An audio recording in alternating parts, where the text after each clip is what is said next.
opciones 1, 2 y 3. ¿El muro de contención puede ser con punta o sin punta? Sí. Puede ser con punta o sin punta. ¿Y de qué depende que se detecte? Depende de cómo lo necesites. Por ejemplo, si tú vas a hacer un muro de contención al lado de un abismo, no le puedes poner punta o no le puedes poner la estructura a un solo lado. En carreteras es muy común tener esto.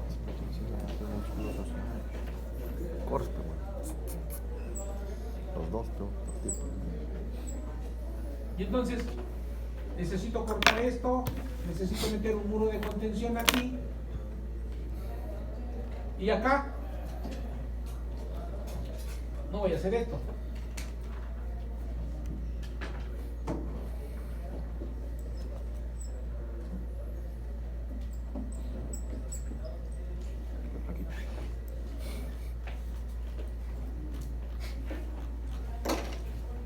¿Cierto?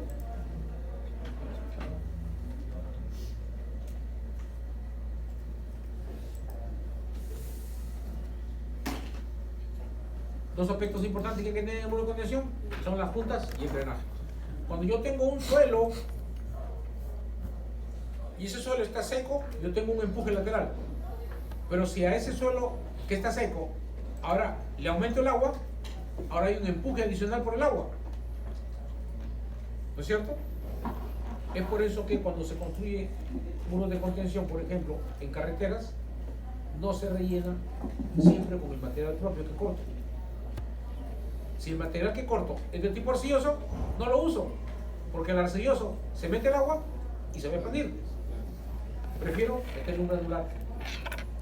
Si el cerro que corto es granular, lo uso el otro. Pero aparte de eso, hay que ponerle el drenaje. Yo no puedo hacer un muro de contención corrido, 60, 80, 100 metros, 200 metros, porque es muy largo y se va a rajar. Necesito meterle juntas, ¿cierto? Pero ¿y qué pasa si la junta la hago en una piscina? Se sale el agua. Entonces, hay que tener en cuenta las juntas y hay que tener en cuenta el drenaje. En el caso del muro de contención, por ejemplo, en una vía expresa, en una autopista, mi muro de contención normalmente tiene este tipo de juntas. Si es vertical, tipo llave. Porque aquí voy a tener problemas de cortante. Si yo mantengo esta junta, si es que mi estructura de retención está seca, si es que no hay nivel freático alto. Esto lo puse ¿por qué? Porque la bruña, ¿qué cosa es la bruña para ustedes? La bruña es un elemento estructural. Para el arquitecto la bruña es un dibujo. Él hace locuras como estas.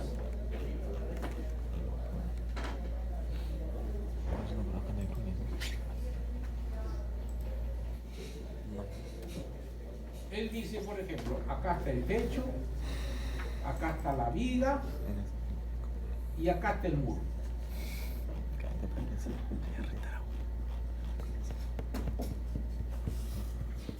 Pero se le cruza por ahí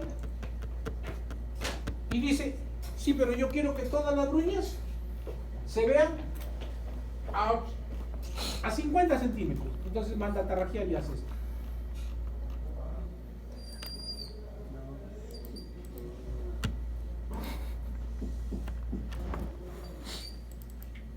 Y luego se encuentra con una viga de menor peralte,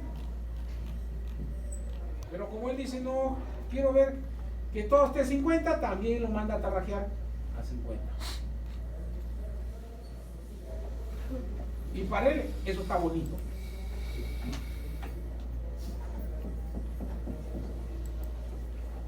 Para él la bruña es un dibujo. Bueno, como todo lo que hace, para él es un dibujo. Y luego, ¿qué trae como consecuencia esto? Que el muro se raja por aquí, perdón. El tarrajeo se raja aquí. ¿Y el tarrajeo se raja aquí? No le hace ni caso a la bruña. Por eso es que siempre cuando vemos a un arquitecto decimos, Dios mío, recógelo porque no sabe lo que hace.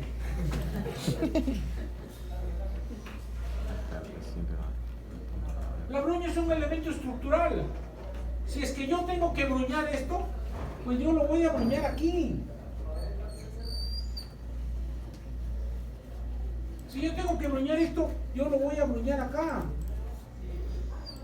Porque sé que eso se va a dar cada vez que tengo un cambio de material. Cada vez que yo tengo un cambio de material, cada vez que yo tengo un cambio de sección, ahí se raja. Todo el mundo vaya a su casa y mire. Tiene el muro, tiene la ventana y acá está la rajadura. ¿Por qué? Porque tienes un cambio de sección, tienes una concentración de fuerzas. Y entonces, si por resistencia de materiales me han enseñado que aquí tengo una concentración de fuerzas, entonces se va a rajar, ¿qué hago? Lo bruño aquí, lo aíslo ahí. Ahora se va a rajar, sí, pero al igual que el chocolate, ¿por qué creen que el chocolate viene dividido en cuadraditos? Para que cuando lo repartas, toma un cuadradito para ti, un cuadradito para todos igualitos y ahorita mío. Nadie reclama. Pero si el chocolate no tuviera las divisiones, uno se come más, el otro se come más y me quedo sin nada. Ese plano de debilitamiento es para que la fisura se encamine y se produzca ahí. Para eso es la bruña. Igual, hacen la vereda.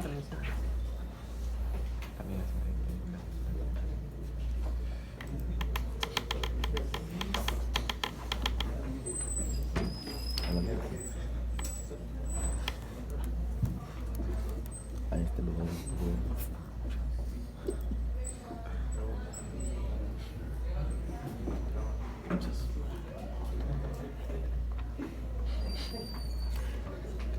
Lo vendí, Y hace eso.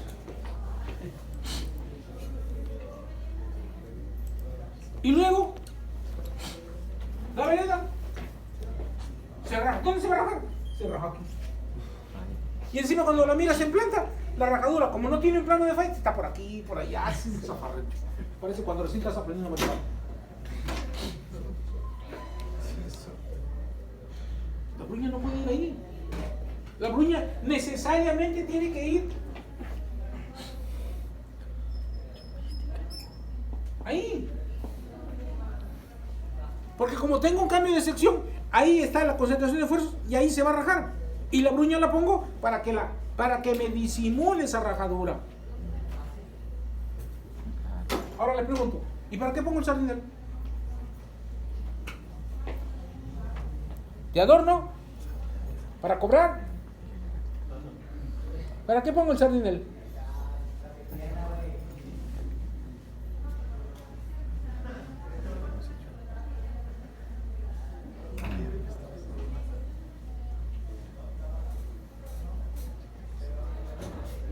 ¿Qué profundidad tiene ese sardinel? Luego que eso sí lo define el ingeniero, ¿ah?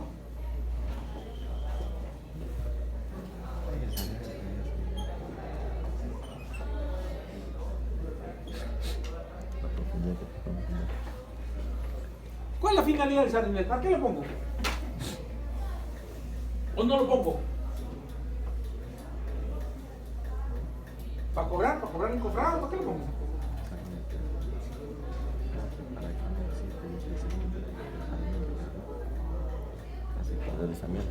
¿Qué hay debajo de una vereda? ¿Qué hay debajo de una pista? ¿Qué hay debajo de una plataforma? Una base afirmada, ¿cierto? ¿Cuál es la diferencia entre un hormigón y un afirmado? Finos. El porcentaje de finos, ¿cierto? El hormigón, tú lo compactas y no se compacta. Se aplasta, pero no se queda fijo, se suelta. Tú agarras tu esplanada, tu explanación de hormigón, le pasas el pato, queda planchadito. Caminas y todo se suelta. En cambio, tú haces una base con afirmado, la compactas, caminas y la base está ahí seca, está 2, 3 días, 4 días, una semana hasta que se va el calor, ¿cierto?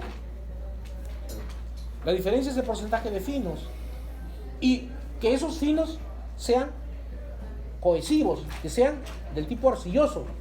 No del tipo limoso, porque el limo no tiene cohesión. No tiene lo que llama el maestro, el capataz de la pista, no tiene la liga, no tiene Lo que hace que las partículas se unan, se quedan pegadas, es la cohesión. Yo no puedo hacer un adobe o un ladrillo con limo, se desarma. Tengo que mezclarle, tengo que meterle arcilla. Un porcentaje de arcilla para que yo lo pueda moldear, le dé la forma, espero que seque, seco lo pueda cargar y lo pueda sentar si es adobe o lo pueda meter al horno. Si yo tengo un suelo limoso y quiero hacer ladrillo, cuando lo ponga y lo levante, se va a desarmar, porque no tiene cohesión. El afirmado tiene la cohesión. Un porcentaje de finos, cuyos finos son arcillas. Eso es lo que hace que esté compacto. ¿Y cuál es el enemigo de la arcilla? El agua. Y entonces, el sardinel está para eso, para proteger a la base del agua. Si esto es una pista, aquí cuando llegue se va a acumular el agua y el agua se va a hacer este recorrido y se va a meter aquí. Si yo tengo problemas de una parte muy honda, si yo tengo problemas de una zona muy lluviosa, ¿qué hago? Se lo voy a dificultar. ¿Y cómo se lo dificulto? Profundice el sardinel. Pues. Ahora, mientras esta gota llega por aquí, ya se secó.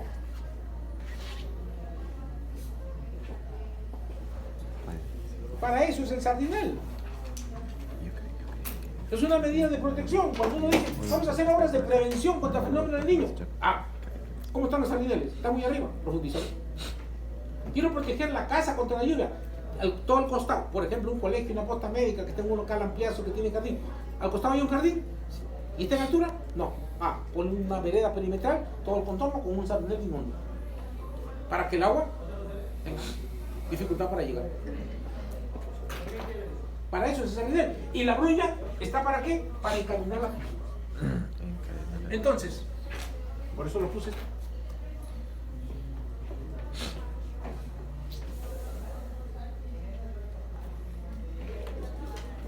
Si el suelo es seco, si no tengo problemas de que el agua se va a salir, puedo poner aquí lo que se llama un tapajunta, lo que tiene, te vas por este pabellón y encuentras, hay módulos separados y entre ellos hay una plancha, ¿cierto? En el piso hay otra plancha, en el techo hay otra plancha. Eso es lo que se llama un tapajunta, que puede ser de metal, puede ser de cobre, puede ser de plomo. Pero también puedo hacer esto, sacarle un diente al vaciado. De tal manera que si este muro se desplaza uno, el otro también se va a desplazar. No necesito el mantenimiento, porque si pone la plancha, pues si la pongo la plancha en un muro de contención, por ejemplo, en la vía expresa, va a venir el chatarrero y se va a llevar la plancha, y peor si es de aluminio, como la que aquí, se la va a llevar. Necesita mantenimiento. También puede ser de cobre, puede ser de plomo, se inserta aquí y aquí tengo este filo que sale. Cuando yo tengo el muro de contención, la armadura no debe pasar. Si yo hago la junta, la armadura dobla, vacío un lado, luego vacío el otro lado. Ya tengo la junta. La junta, porque el paño muy largo se rompe, se raja. Pero tengo que cortar la armadura. Este es un segmento de muro. Este muro ya lo vacié y lo vacié con esta punta. Ahora voy a vaciar el otro. Aquí le pondré un tecnopor. Ahora ya tengo la junta. Y fíjate la armadura como viene, el doble engancho. No, ya les he dicho, ningún fierro muere derecho. Todos los fierros mueren en gancho.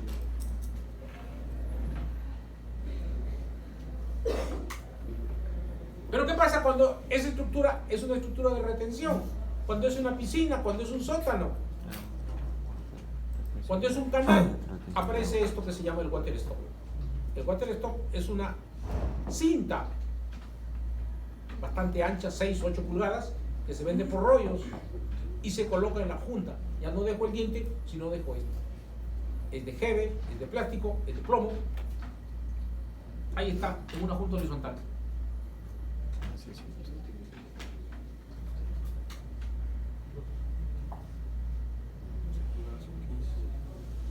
¿Por qué tiene ese circuito? ¿Ah? ¿Por qué tiene ese Orificio. Ese orificio me sirve para identificar en obra la mitad del... Y esto dejarlo en la zona de la junta. O sea, yo voy a vaciar muro de aquí para acá, de aquí para acá. Pero ese muro también se dilata. Y ese muro, al dilatarse, se va a pegar y se va a hacer esto, ¿sí o no? Si yo lo pongo sólido, se rompe. Si yo lo dejo hueco, se aplasta y vuelve a estirarse. Entonces la puedo utilizar tanto horizontal como vertical.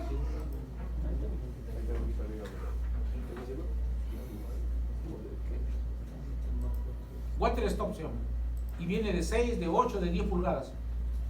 Y te lo venden por rollos.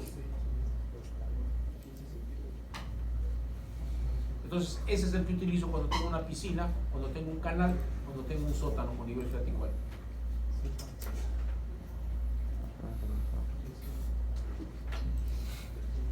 El drenaje, como les dije, cuando yo tengo suelos y ese suelo es arcilloso, puede tener problemas de hinchamiento. Aún si fuera granular, el agua va a originar un empuje lateral.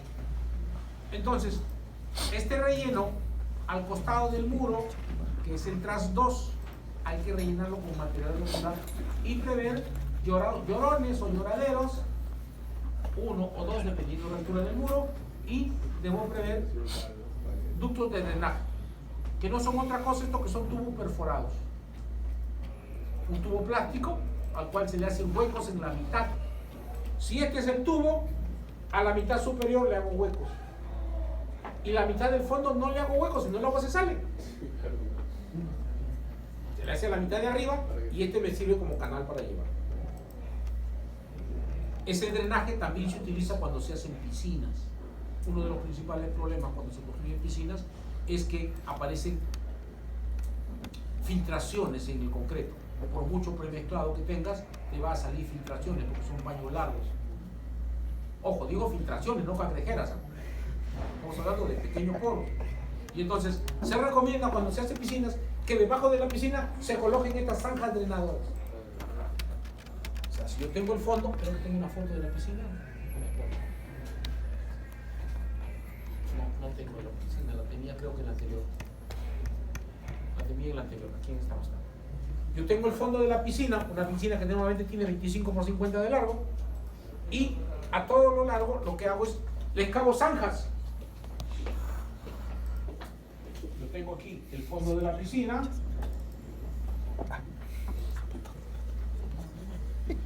Cada 5 o 6 metros yo excavo zanjas.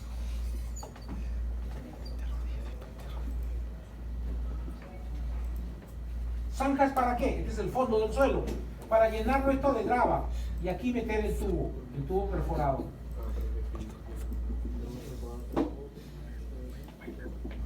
Y sobre esto ya vendrá el isolado, mi losa. ¿Para qué? Para que si filtra, el agua venga y yo la capte aquí. Y de aquí entro a una gran caja, a esta caja la bombeo y la boto afuera. Si mi piscina filtra, existen unos aditivos tipo polvo que se echan al agua, se disuelven, se van en el poro, se quedan atrapados en el poro y ahí se hinchan y se poro. Eso va a filtrar por lo general 30 días y luego de 30 días no sale más agua, se tapó todo. Eso pasó en la piscina del Reina, cuando hacían la piscina del Reina, llenaron para ver la estanqueidad. Primero la curaron y después que la curaron, le llenaron de agua y en la pared, sin revestir, se pegó una cinta, una regla graduada y bajaba como cerca de medio metro todos los días. La llenabas hoy día, 30 días, regresabas al día siguiente, 50 centímetros de agua abajo. Comenzaron a hacer huecos al costado y el agua que estaba a un nivel freático estaba normalmente a unos 50, comenzó a estar a 30 centímetros. Las casas del costado comenzaron a petearse porque comenzaron a hinchar. Entonces ahora viene el problema. ¿Hicieron el drenaje? No. ¿Qué drenaje? ¿Qué es eso? Ya la piscina estaba vaciada, ya las tribunas estaban vaciadas. Las monjas, por más que rezaban, el residente no sabía dónde meterse, el supervisor igual. Eso no está en un libro, eso está en unos manuales de piscinas, que hacer ese drenaje. Y ahora que no hay drenaje, ¿qué hacemos? Le tienes que contratar unos 5 conejos y meterlos abajo de la piscina. O sea, la piscina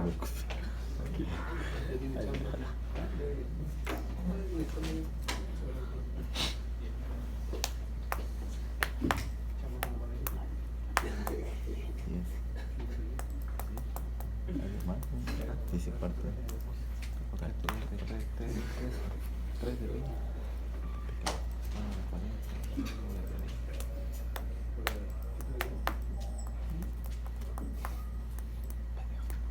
¿Quieres morir de día también?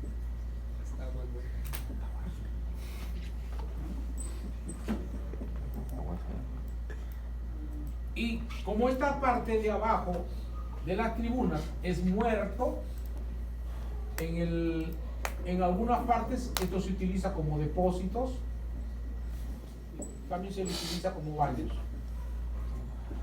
Entonces, ellos lo tenían como depósito, pero todavía no le habían puesto piso ni nada. Listo. Acá está tu piscina. Ahora, contrata conejos y comienza a escarbar por acá. Para generar estos huecos de aquí. Pero ¿y cómo? Hay que mandarse a hacer unos tirabuzones para comenzar a darle vuelta aquí y comenzar a escarbar. Porque no se ha hecho los drenajes. Escarbas mitad de aquí, mitad de acá, generas el ducto, metes el tubo, como digo, es un tubo, pero que está perforado, es un tubo de desagüe normalmente, pero que está perforada en la parte de arriba.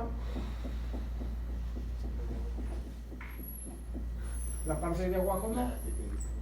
Y luego lo tapas con grava. Todo el contorno de la zanja con grava. Eso filtró 3 meses. Luego de esto, una cajita. Esto con pendiente a una cajita. Una cajita que la hicimos, como no había mucho espacio y no queríamos complicarnos la vida. Esta cajita tenía 1 metro, 1 metro y 1 metro. Y adentro, una bomba. Ustedes normalmente conocen la electrobomba, esa que utilizan en su casa, en el edificio para que bombee, ¿cierto? Pero es la bomba que no le caiga agua porque se hace chicharrón, ¿cierto? Pero existe una bomba que se llama la bomba sumergible. Es una bomba que parece una licuadora, un motor de licuadora. Esa bomba vive en el agua. Esa la tira dentro del agua, ahí vive. Y entonces, cogemos la bomba sumergible.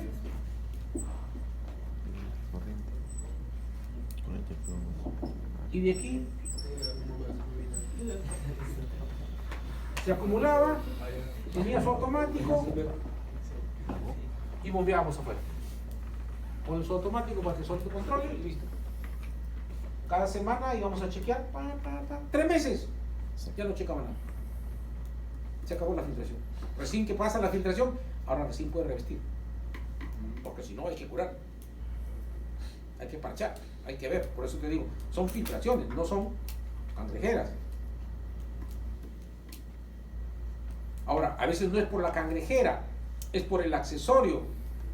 Es común que tú tengas la piscina y a la piscina le quieras poner reflectores abajo, reflectores de luz, e inclusive en las piscinas de casa, pero ese reflector tiene que estar ya enterrado antes del vaciado, porque si va a venir el electricista ese, no, deje un hueco, deje un papel ahí y después lo ponemos. El agua se va a meter. Cuando son estructuras de este tipo que retienen agua, la luminaria la tienes que comprar antes de vaciar y la tienes que poner y vaciar el concreto cuando ya está puesta la luminaria, porque si no va a originar cangrejera. Y lo mismo pasa con las tuberías. Una piscina tiene tubería de succión, tubería de regreso, tubería de limpia, tubería de desnatadores y un montón de cosas. Y entonces hay que dejar los pases ya puestos. Pero si tú dejas un pase, viene el grafitero, ese que te ha conseguido por ahí en la esquina, y te va a decir, ingeniero, ya, aquí voy a poner un pedacito, tuve 4, oye, el agua se va a filtrar. Cuando uno hace cisternas, tanques elevados de concreto o piscinas, los pases no pueden ser de plástico, tienen que ser de fierro. Y tienen que tener un rompeaguas.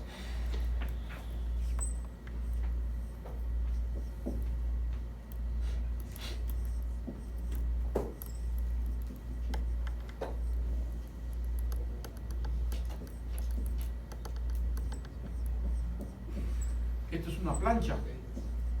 Y esto queda embebido dentro del concreto. Entonces tiene roscas saliendo del concreto, roscas hacia el otro lado del concreto y una plancha soldada ahí, que es el bendito rompeaguas. ¿Para qué? Para que haga el mismo trabajo del sardinel. Como el tubo es liso, cuando venga el agua y se quiera mandar de frente, va a tener que recorrer toda esta vuelta.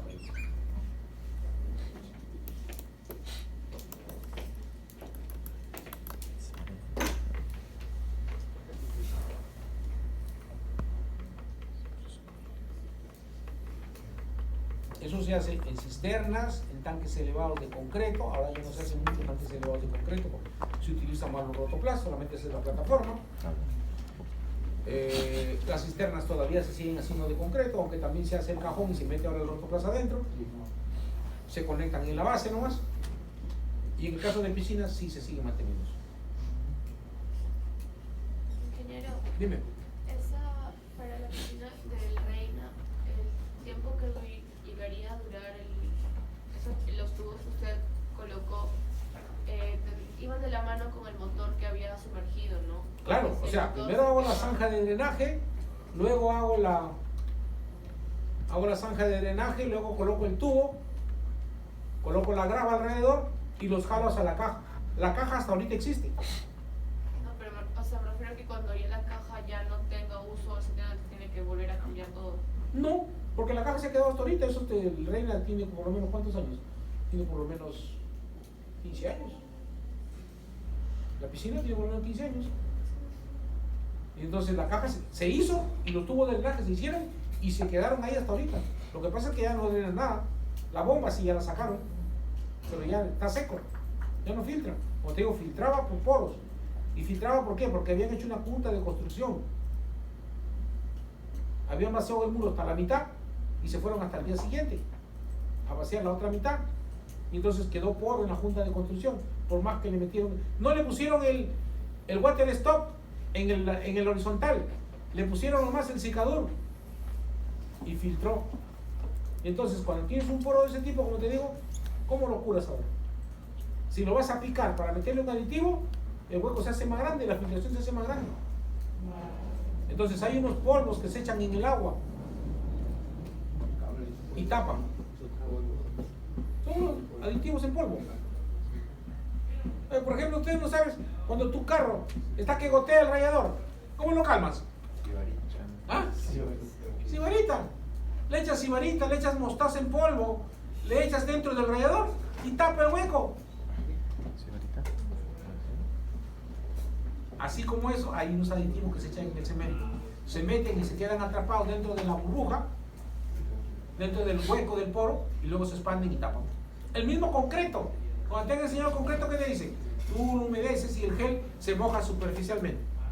Pero luego el gel se hincha. Pero eso se da durante la etapa de curado. Si pasa la etapa de curado o lo curas por ratito y no tienes en cuenta eso, son lástima. Dime. Entonces hay que tener cuidado con el drenaje. Varias alternativas de drenaje. Dependiendo de la altura del muro, debo colocar varias perforaciones, varios llorones. Te hablo.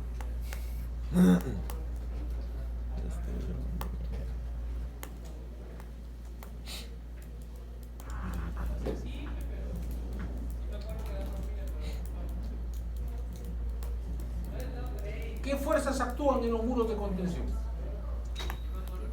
Actúa la sobrecarga. Sí, porque yo pongo una estructura de retención ¿para qué? Para soportar un suelo arriba, que posiblemente sea parte de un camino, que sea parte de un canal.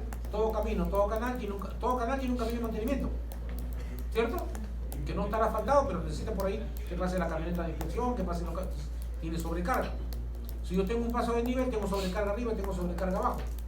Si yo tengo el vecino, como les puse al comienzo ahí, de 6 niveles, ese edificio es una sobrecarga.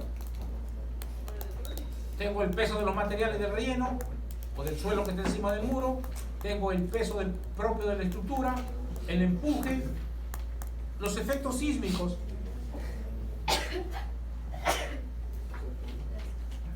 Cuando yo en algún momento hablé con ustedes y les dije, el efecto del sismo es similar a una planta metida en una maceta, ¿cierto? Que la muevo y la raíz no oscila. ¿Estamos? Pero ¿qué pasa cuando ahora el relleno está en una parte?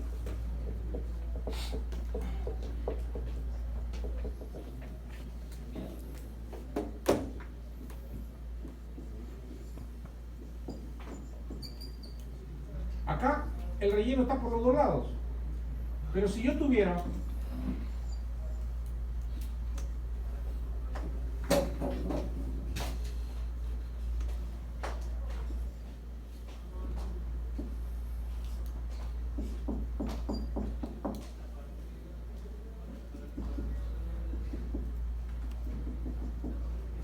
ahora esto de aquí, ¿hay un empuje por sismo o no? Sí hay, ¿cierto? Acá se eliminan los dos, porque están a la misma altura, pero aquí sí hay un empuje por sismo. Para calcular ese empuje por sismo, la E050 no dice nada, la E060 no dice nada, la E030 no dice nada. La E050 lo menciona, que hay que calcularlo, pero no dice cómo. La que sí dice cómo se calcula es la norma de puentes. La norma de puentes habla de que en un puente el apoyo que da con el suelo colindante del cauce del río, que ese apoyo se llama estribo, ¿cierto? Ese estribo sí tiene terreno a un lado y al otro lado nada. El estribo de un puente, normalmente estamos hablando de 5, 6, 7 metros de altura, ¿sí o no? Estribos chiquitos de 1 metro tengo, de 2 metros tengo aquí en las Musas, ¿cierto? Pero del río Reque ya estás hablando de 15, 20 metros. Entonces, a esas alturas sí importa la parte del sismo. En el reglamento de puentes, en la parte del diseño de estribos, hay varias fórmulas que se plantean para calcular ese empuje. La más conocida es la fórmula de Otake, que está ahí la fórmula de todos los valores. Cuando en algún momento una chica, Silvana, hizo su tesis sobre cimentaciones compensadas, en la cual se considera el aporte de los sótanos, ella tuvo que meterle un sótano, 2 sótanos a la edificación. Y entonces una de las cosas que se le pidió fue cuantificar cuánto afecta a ese empuje el efecto del sismo. Y encontró que para un sótano el aporte es bajísimo, no amplifica ni siquiera el 1%. Para 2 sótanos anda del orden del 3 al 5%. Para más altura sí ya comienza a tener importancia. Es por eso, como le digo, que en el reglamento de puentes sí te obligan a hacer esa verificación. La fórmula más conocida es la de Otake. Sin embargo, dentro de cuando tú comienzas a leer la teoría de Otake, te dice que está restringida solamente para suelos granulares, porque para suelos arcillosos no da resultados confiables. Pero, ¿a qué iba esto? A que para sótanos normalmente que manejamos un sótano y 2 sótanos, el aporte, la mayoración que sufre el empuje estático con respecto al dinámico es menor al 5%. Entonces, normalmente no lo tomamos en cuenta en sótanos. Sí se toma en cuenta en puentes. ¿Estamos? Fuerza de sismo, los empujes de los terrenos expansivos, que se toma en cuenta, sí. Pero si tengo la posibilidad de cambiar ese empuje, ese suelo expansivo por un granular, lo debo hacer. Las fuerzas de anclaje, si es que es un muro pantalla, si es que la altura es muy grande o si es que el empuje es muy grande, yo puedo reducir el espesor de este muro voladizo poniéndole un tensor al medio, calculando la reacción aquí, o le pongo una reacción articular antisimulada, calculo la reacción y con esa reacción diseño el tensor. La supresión, sí hay que tener cuidado. Ustedes saben que la supresión es una fuerza hacia arriba. Es muy común. ¿Conocen lo que es una caseta de bombeo de desagüe? Cuando los desagües son muy planos, yo no puedo salir por pendiente a la playa. Por ejemplo, si ubican Elvira García a la altura del centro deportivo del Club del Banco de la Nación, el Celeban, ese sitio siempre se inunda, ¿o no? ¿Y por qué se inunda? Porque a media cuadra hay una caseta de bombeo de desagüe. Quiere decir que el desagüe de Chiclayo sale y cuando llegue a esa zona ya está tan profundo que al mar no va a llegar por pendiente. Entonces lo que se hace es un buzón grandazo y ahora se le bombea. Si viene a 5 metros el colector, se le bombea nuevamente a 1,20 metros. Y ahora sigo para allá como si hubiera empezado de nuevo. Eso mismo pasa entrando a la urbanización de La Mauta. Cuando te vas a Los Pinos de la Plata, entras por Café Perú, volteas a la izquierda, hay una urbanización en La Mauta, y por ahí también siempre se sale el agua de desagüe. ¿Por qué? Porque es otra cámara de bombeo. Las cámaras de bombeo sirven para eso, para corregir la pendiente, pero tienen el problema, como todo en el Perú, del mantenimiento. Y entonces, como no les dan mantenimiento, se atoran, se inundan de lodo y luego eso resbalsa. Así que cuando compres un terreno, una casa, primero averigua si hay una laguna, una cámara de bombeo, y por ahí no compres, porque toda tu vida va a estar ahí el desagüe que se sale. Como les digo, pasa en la avenida Elvira García, la altura de Celebán, pasa por la urbanización de La Mauta. Normalmente lo ponen en un parquecito y tú te emocionas, vos estás frente al parquecito, sí, pero el parquecito tiene Buenos Aires.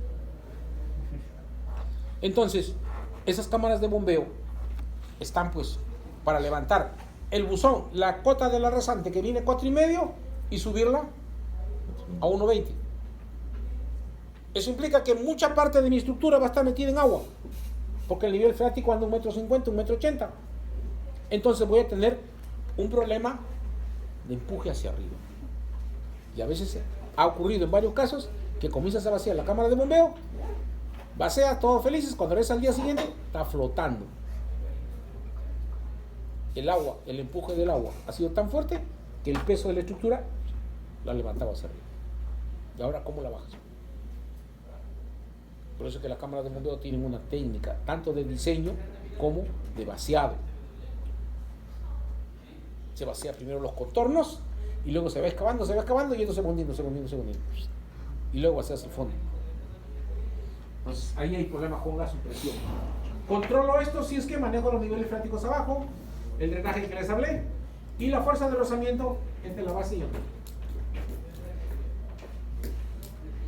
Ahí están las fuerzas y dónde actúan.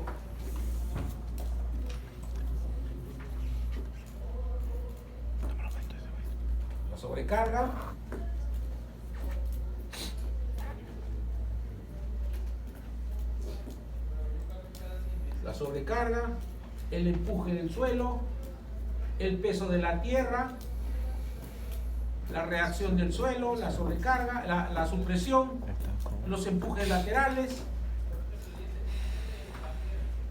Fíjate, acá hay algo interesante. Mira, acá esto tiene un taco abajo, ¿cierto?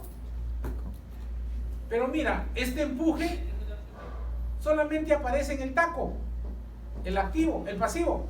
No hay activo, ¿cierto?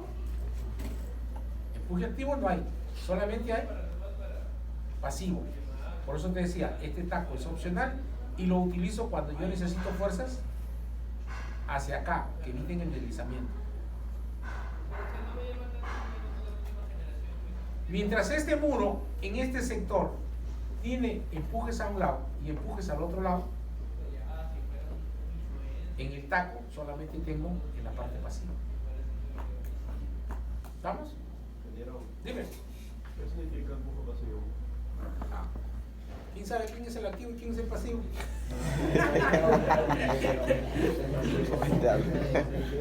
Yo me caso solamente. Te hablo. Tú eres el pasivo. Ándate, pasivo. Está bueno, te lo con peludo. Dice la teoría de empuje de suelos que si yo tengo una estructura de retención, cualquiera,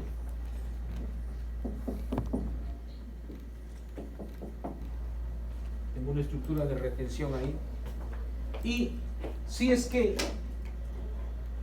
se produce un desplazamiento del extremo,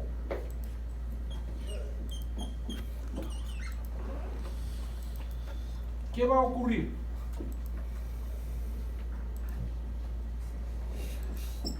Va a ocurrir que este suelo de alguna manera se va a relajar, ¿cierto? El empuje, la fuerza que había acá, ¿se va a relajar o no? Va a disminuir, ¿cierto? Esto de aquí se le conoce como empuje activo. ¿Y qué va a pasar con la parte de acá? Con la parte de acá, esto se va a comprimir, el suelo se va a ajustar aquí. Y entonces, ¿este empuje va a disminuir o va a aumentar? Esto se le conoce como empuje pasivo. Entonces, la fuerza que ejerce hacia el lado que se desplaza y que origina un relajamiento de esfuerzos, se le conoce como empuje activo. La fuerza que ocurre en la zona de compresión del suelo y que origina un incremento con respecto a la posición sin deformar, se le conoce como empuje pasivo. Y si la estructura no se deforma,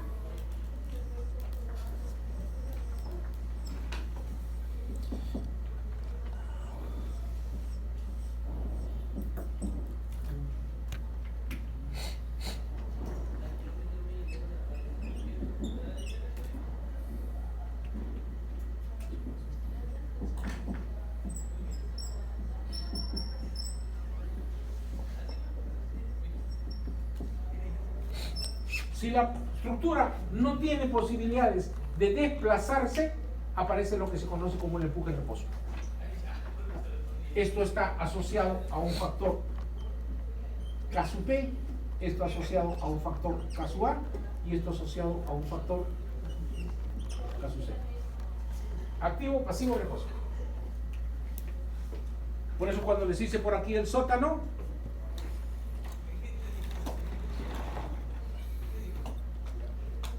les dije, este se produce por el activo, porque mientras no tenga techo se desplaza, y este ya es por K de reposo, porque ya está el techo, ya no se mueve, y este está con el K de reposo, porque ya no se mueve. Esto es un valor, este es otro valor, este es otro valor. Normalmente están en este orden. Aquí está el K sub 0, por aquí está el K sub A y por aquí está el K sub B.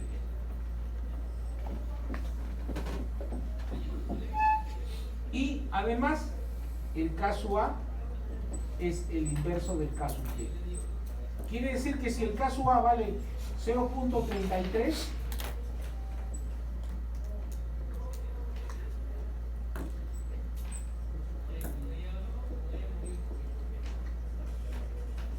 el K sub P va a valer 3, porque es el inverso.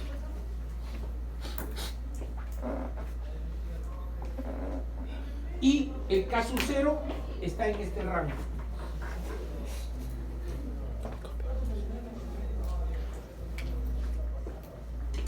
¿Quedó claro eso? Esto lo calculo con el K activo, esto lo calculo con el K en reposo y esto lo calculo con el K en reposo. ¿Por qué? Porque la punta no se mueve. Ojo, porque ese es el principal error que cometen. Calculan el K sub A y todo lo quieren calcular con el K sub A. No, aquí es K sub O. Perdón, es K sub 0 o K de reposo.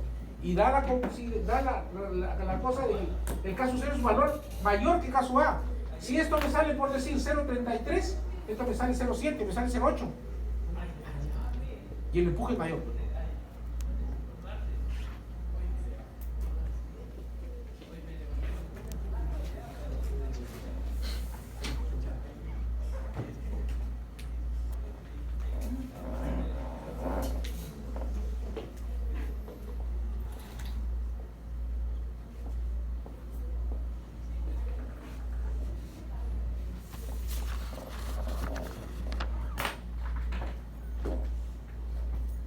Ojo, aquí tengo una raya respecto al nivel freático.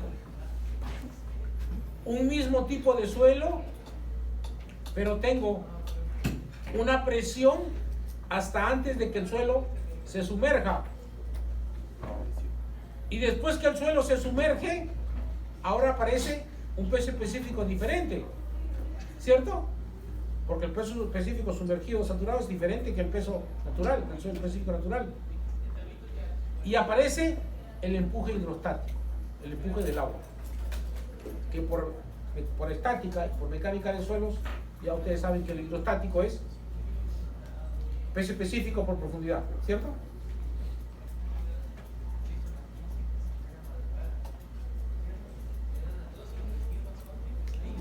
La otra cosa que hay que darnos cuenta es lo siguiente. Mira esta magnitud referencial del activo y mira esta magnitud referencial del pasivo. Como es inverso, el pasivo crece más rápido que el activo.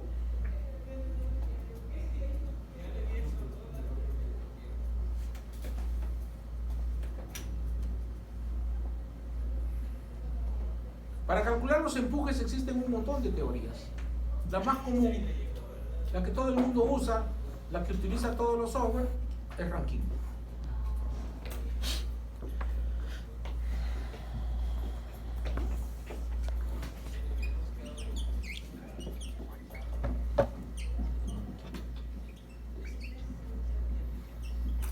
¿Y Rankine qué dice? Rankine dice que el empuje es igual al coeficiente K por H por peso específico. Este es el empuje y que la fuerza va a ser igual. Empuje es presión y esto es igual a fuerza sobre área. Por lo tanto, la fuerza es igual a empuje por área. ¿Y cuál área? Esta área de acá. Entonces, la fuerza va a ser igual a K por H por gamma por... Esta es la base. K por H por gamma por H sobre... Este es como fuerza y esto es como empuje, pero como empuje es presión. Será pues toneladas o kilos sobre metro cuadrado. Esto ya está en toneladas. Entonces, entra el K. Si yo te digo que, por ejemplo, para una arena con Fi 30, el K vale 0,33, el KP vale 3.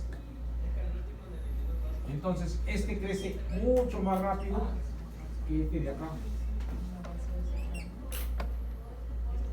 Imaginemos que el peso específico, a ver, de aquí para acá yo tengo 5 metros, de acá para acá tengo 1, el ángulo de fricción sea 30 grados para ambos lados y que el peso específico sea 1.7. ¿Cuánto vale esto? Esto vale 3, el K sub P, por 1.7 por 1. 5 puntos. Y esto de aquí vale 0.33 por 6 por 1.7.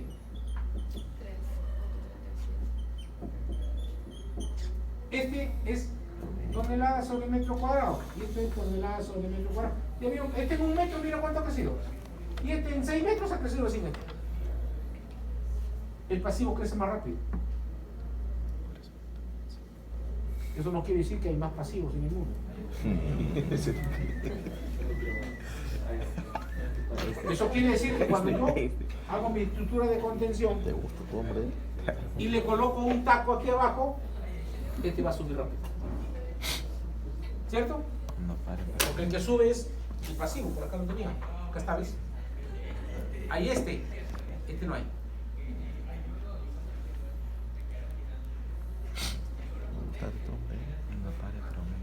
¿Hasta ahí estamos? Entonces ese es el resumen de la fuerza que actúa. La suerte nos acompañe.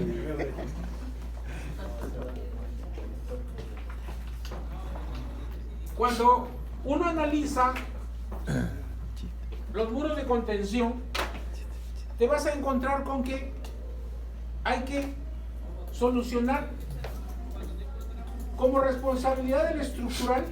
Yo tengo las fuerzas actuantes y tengo que garantizar que esto no se mueva. La estabilidad al deslizamiento. ¿Y aquí qué interviene? Todas las fuerzas horizontales. Todos los empujes pasivos más la fuerza de fricción van a tener que ser mayores que las actuantes o las activas, ¿cierto?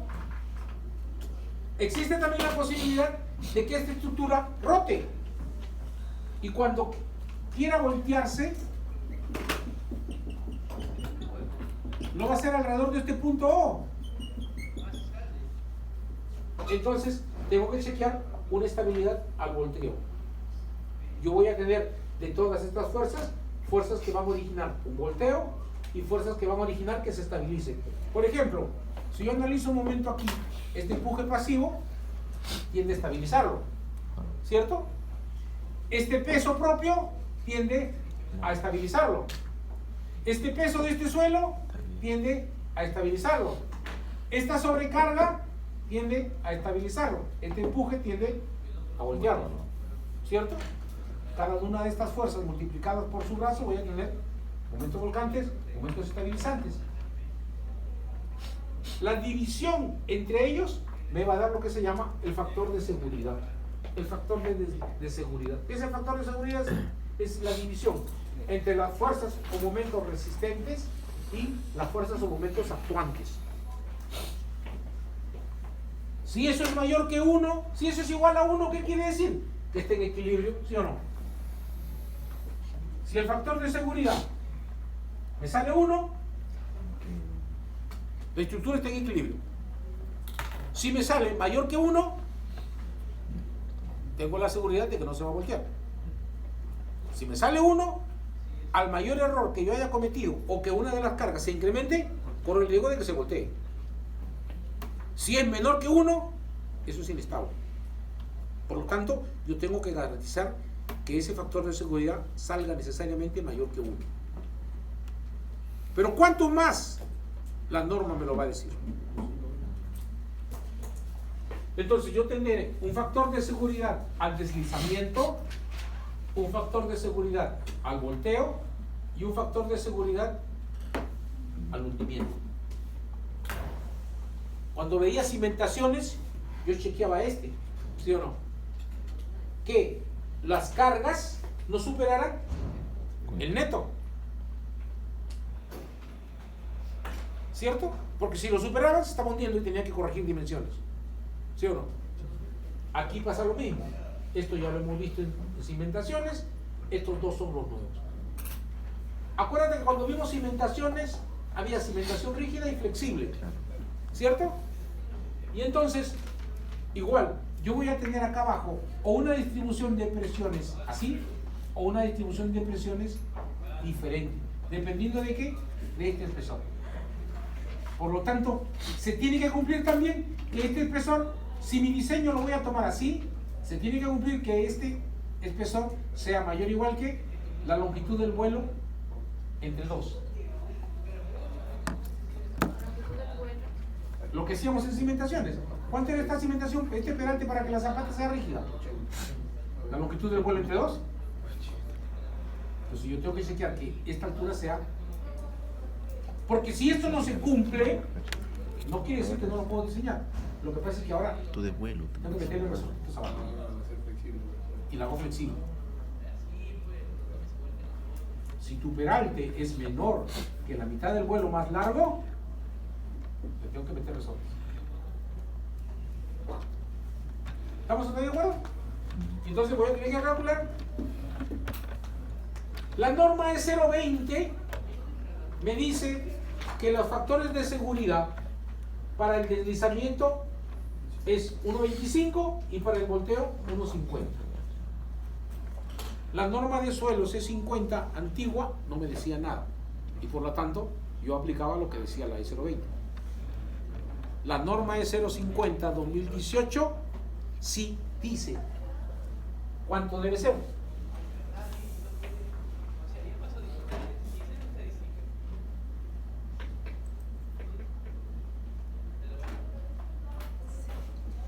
Y eso es lo que dice la norma actual.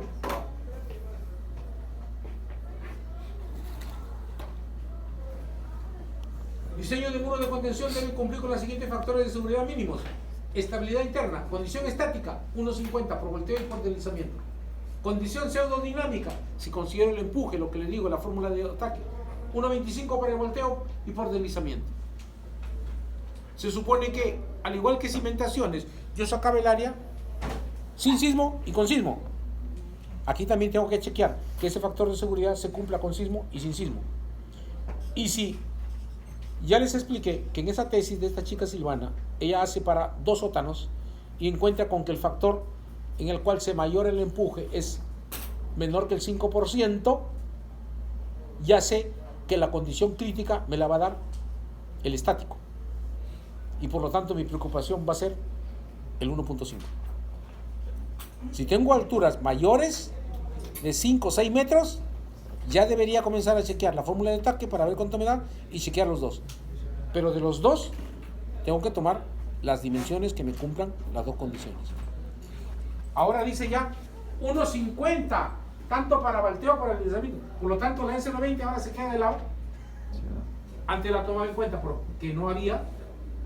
Y ahora la S250 del 18 me dice 1.50 para los dos.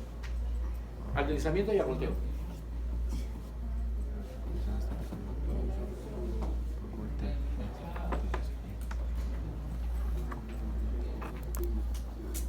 ¿Estamos de acuerdo?